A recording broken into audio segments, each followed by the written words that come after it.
I'm like, oh my goodness, I met, y'all know Dr. Boice, big deal. So I'm like, I'm in here interviewing Dr. Boice. And my other camera guy left, so it just was me, right? So I'm in there, like, camera, tripod, lights, everything mic. So Dr. Boice let me know he not fooling with me as soon as he walk in the room. And this how you do people you don't want to fool with. He come in the room like, I only got like 30 minutes and I got a call. I got a hard stop. I got to be out of here.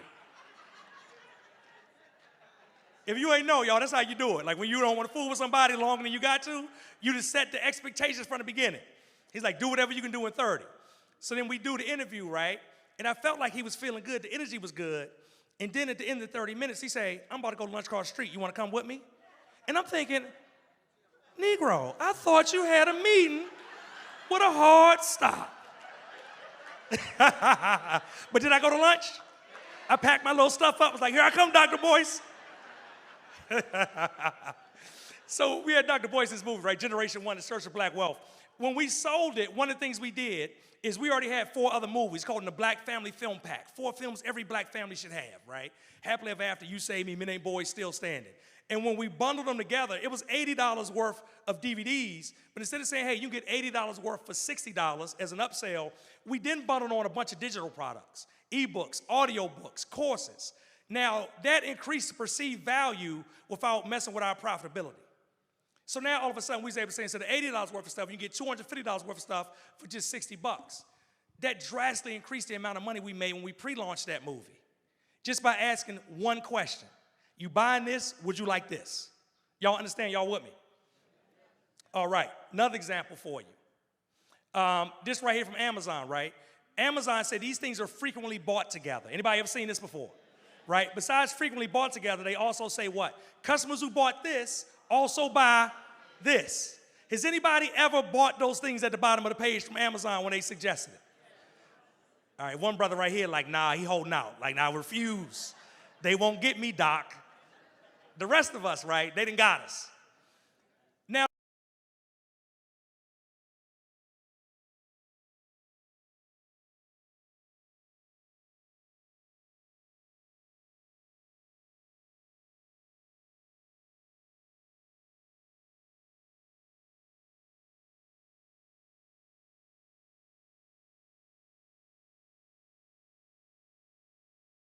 people come to y'all 99% of the time when they first come to you.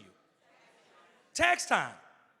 If all you doing is taxes, you leaving money on the table.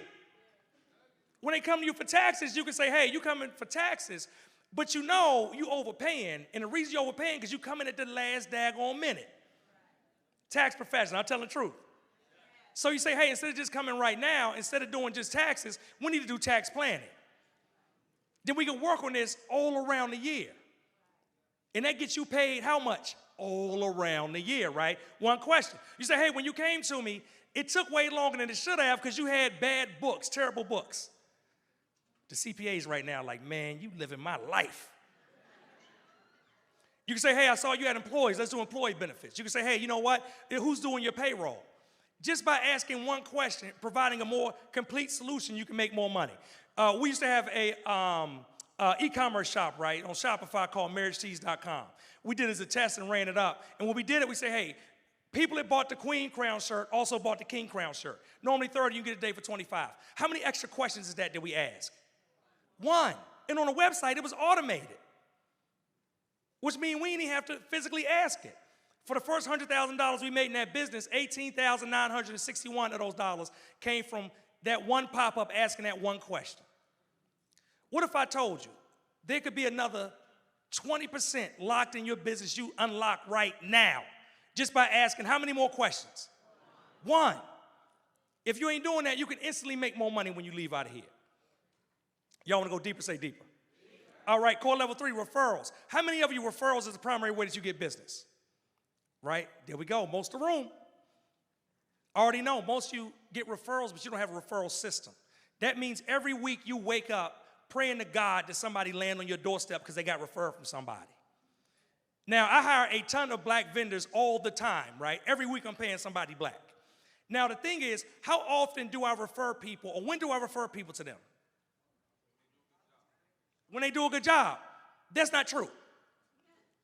The thinking of it is true, right? But that's not true.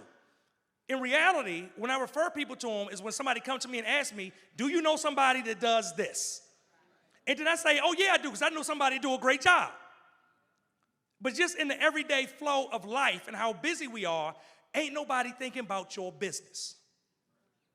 So you got to create a system where, hey, you know what?